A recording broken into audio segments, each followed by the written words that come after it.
What's going on YouTube? We are at MGM. We are locked in. I ain't did a little intro in the garage in a minute because it's kind of sketchy, you know what I'm saying? But either way, we're going to play our best poker. We're going to be playing 1-3, maybe 2-5. So let's see if we can get into some action. It's kind of loud. Let's just jump right into the hands. Let's get it. In this first hand, we are going nuclear. No offense to Hiroshima and Nagasaki, but we have the weapons of mass destruction, pocket aces, and we raise it up to $15. We get two calls. We are monkey in the middle. However, with a hand this strong, it doesn't matter. We're ready for war. The flop comes 10-10 deuce with two diamonds. We do have the ace of diamonds. When it checks at me, I could bet here, but I want to see what the opponent behind me decides to do. See if he wants to represent a 10, or if he has a flush draw, he might bet out as well. Then I can get some information. However, he just checks back. The turn is the jack of diamond, bringing in a flush draw, but we do have the ace of diamond, so we have a backup plan here. And once again, it checks to us. So now it's time to come out of hiding. We put out a bet of $20, just trying to see if anybody has a jack, has like a lingering straight draw that maybe they'll call one street with. But the player behind me folds, and the player in the small blind actually raises me. However, it's just a small raise. I bet out for 20. He raised it up to $50. When a hand this strong, and especially knowing that I didn't rep very much, I have to call here. So we put in the extra $30, and before we even see the river card, he goes all in. The river card is a 7, so some straights are possible here. However, when he bets blind, he's either saying that he has a 10 and just checked twice, or he's saying that maybe he had a jack and just thought that that hand was good enough because I didn't bet on the flop. So at this point, I got to think about what my odds are. I have to call $50 to win a pot of $200, meaning that I'm getting 4-1, which means I only need to be correct here 20% of the time. So with having pocket aces with the ace of diamond, I know that I could be beat here quite a lot, but I just stick in the call, more of a side call. And we are actually beat, but it's not by a flush, and it's also not by a 10. Our opponent flopped a full house with pocket deuces. So I guess deuces never loses, and the weapons of mass destruction were a dud. So that's not the best way to start out your session, but it is what it is. Well, we're not exactly going to be nut peddling on this one. We have ace-9 of spades, probably closer to the lightest I'm going to raise under the gun. But we decided to go up to 15, and only the button decides to call. Once again, this is the same opponent who is 2-0 against me, so hopefully we can get him back. And we are off to a flop, which is 9-8-4 with two hearts. So here we are. We have top pair, top kicker, looking nice here. And I decide to bet out for $15. And he puts out a very small raise to $35. And he had got hit up by somebody else, so his stack was only at 100.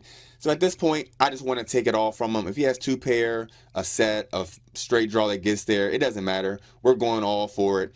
So we jam for that $100, and he thinks for maybe just a few seconds, and he calls. The turn is an ace, giving us top two pair, feeling amazing. But the river is a 7 of hearts. So Jack 10 gets there, the flush gets there. Totally felt like a gut punch, but he looks a little hesitant. So I decided to just turn over my hand. And he looks at it for a second, so I'm thinking we're good. However, no, it is not. But he turns over ace-9 as well, so we chop up this pot. So the only winner was MGM National Harbor's Rake Trey, but it is what it is.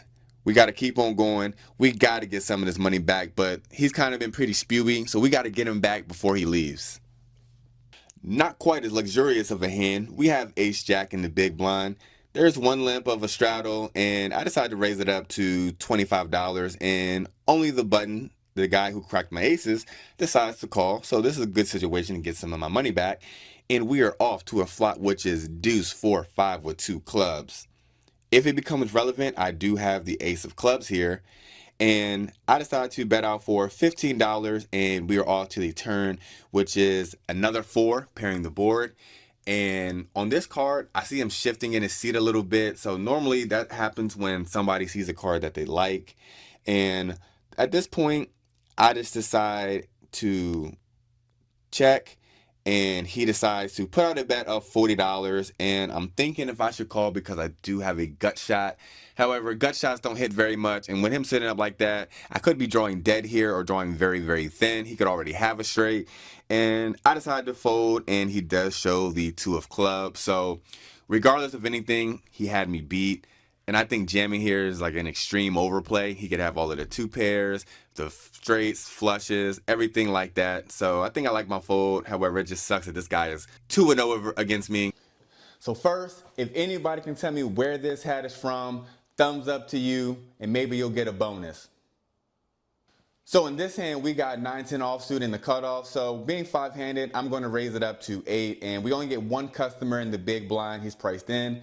So we see a pretty great flop. It is Queen Jack 7 with 2 diamonds. We do have the 10 of diamonds in case we need it, but we are also open-ended. So on this board, we're going to go a little bit more than half pot. There's flush draws, top pair, straight draws to get value from. So we size it up to 11 and we get called, and we see pretty much a great card that we wanted to see. It is the King of Diamonds, so it does bring in the flush draw, but being five-handed, I'm willing to go with my hand. So we have a straight, the second nut straight. Ace-10 would beat us though. So now we decided to size it up to $25, see what our opponent wants to do. And something I did not expect is our opponent jams on us. And it's kind of a tough call, but having the 10 of diamonds, blocking some of the combos, and maybe if he has a baby flush, I still have outs. I decide to go with it. I call the extra 120 more, and we are all in, and we see the great news. Our opponent just has top 2 pairs, so all we're doing is fading a king or a queen on the river. First run out's an ace. That's clean. We have the best straight there, and the second run out is an 8. So our hand is best on both. This was a great hand for me, obviously. If you want to get into the online games and play, just shoot me a text, shoot me a Discord. Appreciate y'all. We're going back to the felt. We got plenty more hands to discuss. Have you ever realized that you've been lied to your whole life? All my life, I thought that pocket aces were the weapons of mass destruction, but the first hand, they get cracked by deuce. So now I have been enlightened to know that pocket deuces are the real weapons of mass destruction. So we have pocket deuces on the button. We raise it up to $15. We get 2 callers, and we are off to a flop, which is 10-10-8. With 2 diamonds. So once again, pocket deuces sees a 10-10 flop. However, this is going to be a hand where I'm just going to bet one time and one time only. So I want to dissuade any floats here. Obviously, you could argue that going smaller would be a better option because I'm risking less to possibly win against all of these airball hands. However, I think if I bet 10 here or 15, maybe somebody might float with any of their ace highs. So I'd go for a bet that's close to pot. I bet $25, and both of them decide to fold. I just really wanted to de-incentivize anybody from calling that doesn't have me beat. Obviously, if somebody has a 10, they're going to call. Probably with diamonds, they're going to call. I just wanted to get like those pocket 5s, 6s, 7s, ace, jack, king, queens to fold out. And luckily, this is the situation that we found ourselves. So we actually win a pot. Let's go. You know that feeling when you're getting dealt your cards and you get that first K, and now you're just hoping for another letter. An A would be great. Another K would be amazing. A queen as a Q would be good. Not so much a J, but we get dealt another K, so we have the second best hand, or so they say. There's a couple limps to me, and I go up to $15 from the cutoff. And we get 3 callers, which is not exactly what you want. However, we're just hoping for a non-ace high board. And we get our wish. We are off to a flop, which is Queen Jack 4 with 2 spades and a club. Obviously, we have the red combination of kings. So I'm going to bet a little bit larger than I normally would because there's a lot of straight draws, flush draws, top pairs, etc. that I can get value from. So I go up to a bet of $40 and only get 1 caller, and we see the 10 of clubs now. So I do actually improve to open-ended. However, there's a lot of 2-pair combinations that now arise. Queen Jack was already there. Jack 10 was already there. Queen 10 is possible. There are some straights that get there. 8-9 was a gut shot that would have gotten there. So on this board, I decided to check it back and see what happens on the river. I don't want to get raised here, especially when there's 2 flush draws. There's a lot of dicey cards for me to dodge. So if our opponent raises me, he can put a ton of pressure on me on the river. But either way, we check it back and we are off to the river, which is the 3 of clubs, which does bring in the backdoor flush. So it is possible that he could have that. However, when he checks back, I'm trying to decide here if I should put out a bet here and go for some thin value. However, I'm just deciding that with the red combination of kings, I think just checking back probably is the best option here. And that's what I do. And as you would expect with this line that we are good. Do you think that I should have put out a thin bet somewhere either on the turn or the river? Let me know in the comments. I'll get back to you. But we're moving on. Nice to win a hand. So many people at MGM think I just play ABC poker, and that might be true, but I know how to take it to the streets. So I'm going to show you a crazy hand that I decided to play. We see a limp, and then a middle position player decides to raise it up to 12. There's 2 calls when it gets to me. And so with 7-5 suited, we're going to bump this up. Let's get it. I'm going to attack that weak opening size. And we go up to $65, and that gets the limper to actually go all in. However, it's for less. He only has $30. And the original raiser decides to put in the call. The player in between folds, and the small blind decides to double flat. So we're going out of position into a bloated pot, and there's actually a small side pot.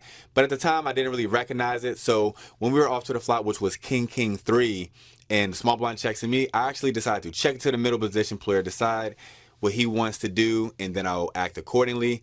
But that player decides to check as well. So we're off to the turn, which is a 4, which actually gives us a gut shot. Any 6 would give us a straight.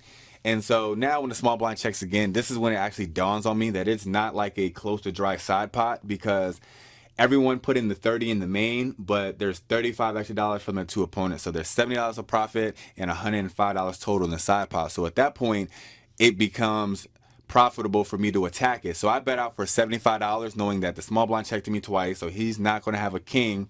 He's going to be relegated to a lot of just over cards, Broadway kind of cards, stuff like that, like maybe Jack 10 suited that thought he could double flat getting a price, or some pocket pairs trying to just hit a set. So we go out a bet of $75, and we're just waiting on the original raiser. However, he's the one who folds pretty quickly, and it's a small blind player who takes his time, thinks about what he wants to do, and luckily for us, he decides to fold, so I instantly get awarded the side pot, $65 of profit right then and there. So no matter what happens in his hand, we are actually in the profit. And we are off to the river, which is unfortunately a deuce. And we proudly show our 7 high, and the player who was all in for the 30, he wins the main pot with 7-8. His 8 actually plays on this board. So that's unfortunate, but everybody at the table was astonished that I made that play. They both said they had me beat. I'm like, of course, I had 7 high. The small blind player said that he had a pocket pair.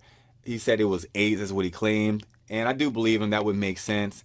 However, we decide to make this one the last hand for this table, because after spewing like that, I might have no credit here, and I could use that to my advantage, but the table wasn't all that great anyway. So I'm changing tables, and we're going to get some action elsewhere where nobody knows that I spew. So everyone who's watching this video, please keep it a secret. But like a great man told me, it's not a spew if it gets through. So with this table change, we're hoping to continue to run a little bit better. And we have King Queen offsuit. We're in the big blind. There's a few limps, so we decided to raise it up to $20, a little larger. I don't mind if everybody folds, or if I just go heads up, that would be great. So one of the under the gun limpers decides to call. So we're going heads up to a flop, which is ace, ace, 7 with 2 diamonds. And on this board, I'm going to go for a small down bet like I would if I had trips. And I don't think my opponent's going to have trips very much. So I decided to bet out for $15. And we are off to a turn, which is a 5, not completing too much of anything. And now this is where I could possibly have made a mistake, but I decided to check. I think I could be putting a double barrel here a lot to keep putting pressure on those like 5x hands, 7x hands that got here to this point. However, I checked, and he actually puts out a very small bet of $32, and I was actually considering putting in a raise here, because if I had a hand like ace king, ace queen, ace jack, I would actually raise here a lot, trying to get value from worse ace x's, or also really charge those flush draws a lot. However, I just decided to be disciplined. I don't want to get too spewy, and there's really a thin line between the two. So I just decided to lay it down. Let me know what you think. So we're upgraded from King Queen off to Ace King off, which is a massive difference and a way stronger hand. So we raise it up to $15 and only get called by the big blind. So we're going heads up to a flop that has 30 in it, and it is Jack 9-4 with all spades.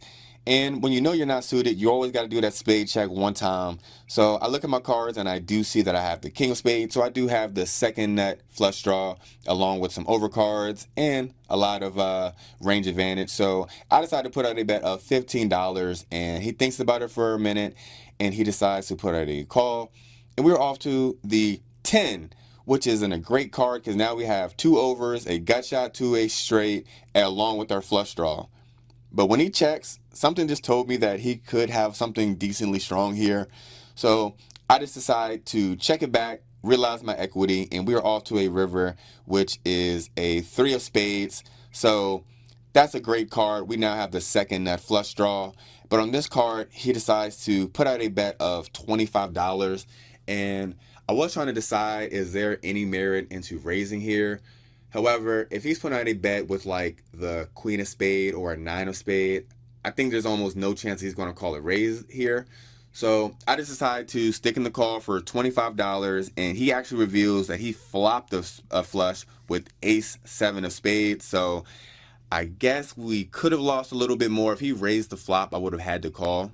But luckily we got to this point and it wasn't too big of a bet. I would have called probably a bet close to pot. So if he would have bet, say, up to $70, I would have called. However, our opponent decided to go with a small bet. We call, we lose, but it could have been worse. So moving on. Well, unfortunately, I have to tell you about something that I'm not very proud of. I feel like a total fraud. I feel like a loser. I'm going to get somewhere where I can sit down and we're going to go over this hand. I don't got table footage for this, but I promise it happened. We have ace of clubs, king of hearts. We are in the cutoff, and there's the middle position raised to 11 and one call. So when it gets to me with ace king, what am I going to do, right? I got to do what I got to do. So I raised it up to $75. And the original raiser actually fold, so I'm thinking, of course, the other player's going to fold. I mean, I don't have a pair, so I don't mind if it folds and I take down dead money. However, the player decides to double flat, but we're in position, so it's all good. And we are off to a flop, which is deuce 5-6 with 2 clubs. So we got backdoor straight draw, overcards, backdoor flush draw as well. So seeing that there's $106 into the pot, I decided to put out a bet of $65. Now you're probably thinking up to this point, Mac, this hand is pretty standard. What are you talking about? How bad could this be? But don't worry, we're going to get to that. So anyways, to that sizing, our opponent decides to call. So he could have some pocket pairs, he could have a flush draw perhaps. But either way, we are off to the turn, which is an 8. Which in my mind, that's a brick. I mean, it does improve pocket 8s. However, I decide when he checks, I'm just going to check back to see what he wants to do on the river. So that's the power position. So far, so good so far, actually. But we get to the river, and it is a board pairing deuce. So the flush draw does miss. However, we have the ace of clubs, so we're blocking the nut flush draws that might call the double on pre-flop. And our opponent decides to bet out for $225. And this is an extremely big bet for a 1-3 game, extremely big bet. And I'm tanking, and mind you, I only have ace king high, and I think about it, and I'm about to throw my cards in, but for some reason I decided to throw in the calling chip. Unfortunately, I mean, it was on purpose, but unfortunately because our opponent shows 3-4 of clubs, so he just flopped the nuts. So unfortunately, that is a hand that I have to report because I'm always going to be honest. I told a couple of my buddies about it, and the reason why I suck so bad is because I'm always preaching to people who I talk to and giving them some strategy advice is to not do what I just did. Don't try to make hero calls unless you specifically have seen a player make some crazy bluffs. And with this player, we have close to no history, so there was zero reason behind it. But I always want to be honest, and I just wanted to show this to let you know that as good as you may think you are, you're going to make mistakes. We're all human, and I'm just showing my highlights as well as my lowlights, and I hope y'all appreciate that. But we're not done battling. We got more hands to show you. Let's go back and let's get this money back. Let's get it. So in this hand, I decided to play a little bit of street poker. We have king queen, and we decided to raise it up to $15 under the gun, and it gets to the cutoff and the button, and those two players decide to call. So we're going to a flop, which is jack jack 7 with 2 hearts. So on this board, we don't have nothing but some overcards. So I'm going to check here out of position, and when I check, the player from the other hand, where I felt like he was bluffing me off of that ace board when I had king queen as well, he decided to put out a bet of 18 and a 45, and I just felt like if he had a really strong hand, he probably would have bet a little bit more. So when the player in between decides to fold, I'm looking at him, and I think I see the vein in his neck throbbing, so I think he's weak as shit. So I raised it up to $55, fully rated to blast off on any non-flush card on the turn. However, my weed was right. He's soft as shit. He folds it, we take it down with nothing but king high, and that's how you play some power poker / street poker. Get him out of here. This is deja vu because we have ace king once again, but this time we're in the cutoff and we see an under the gun player who raises to $15. There's one call and then another call, so 3 people put in $15 when it gets to me. So now of course I'm going to be putting in a 3-bet here. However, I would not mind if I just took down all of this dead money. So I go 3x plus the dead money. 3x will be 45. There's $50 of dead money out there. So that would be 95, but I just decided to go for an even $100. I only have about 350 in my stack. So if somebody decided to put me all in, I'm more than happy to get it all in if they think that I'm just BSing here. However, once the original raiser decides to fold, it's like a domino effect and everybody else decides to fold.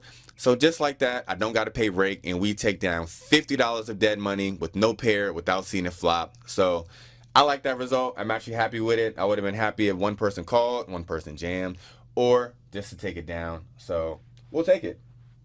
So we are going to the final hand of the session. We have king jack suited, the hard variety, and there's a couple limps, and we decided to raise it up to $20, and the player behind me decides to call. Small blind calls, big blind, and one of the under the gun limper decides to call. So there's 4 callers, meaning we're going 5 ways to the flop, which is a jack 5-6 with 2 hearts. So we got top pair, more than likely top kicker, and a flush draw. So at this point, when it gets to me, I'm not going to bet out the standard 1/3 sizing. I'm going to go a little bit bigger than half pot. My hand is strong enough to go with a raise. I'm willing to go all in with this hand. So I don't mind betting a little bigger here. And 55 was a sizing that I decided on. And everybody else actually decides to fold, and we are off to the turn, which is a 5. Now, to me, this is an amazing card because I think with my sizing, I don't think many people that just have a 5 are going to call.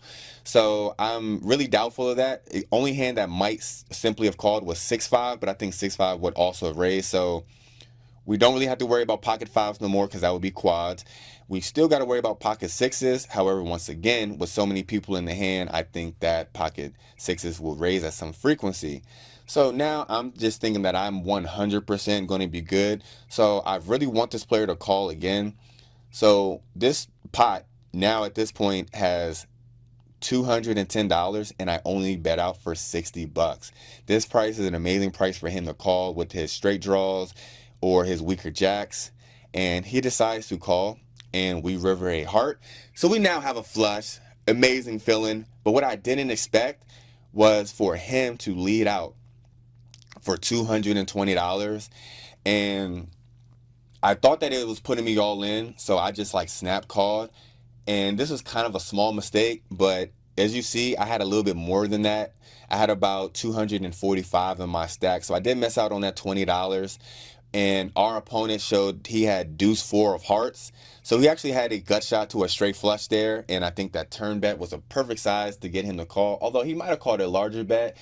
I just was really happy with the fact that I really narrowed in his hand, and I dialed in right, and I got close to the maximum. So that's the final hand of the session. I hope you enjoyed. You know we're going to the outro to talk about the results. There was a lot of good parts, a lot of bad parts, but let's just see how we did overall. Come on, man. Y'all know we was going to bounce back. What you thought we was going to do, man? I locked in. I told myself, no more dumb shit. We're going to lock in. And when I lock in, I can play with the best of them. But anyways, to go over the quick results, We were into the game for 600, and we were out of the game for 895. So only a profit of 295, but considering I made like a terrible play with that ace king, I'm not too mad at it. So that was a great session overall. Glad that I could lock in. A lot of times when I make bad calls like that, it goes downhill from there, but going for a walk helped me out. So just want to say, man, I appreciate y'all for watching. Comment on all the hands that y'all want to talk about. I'm in the comments always. Just want to say, if y'all made it to this point, man, appreciate y'all. Another video is coming real soon. Until the next video, holla.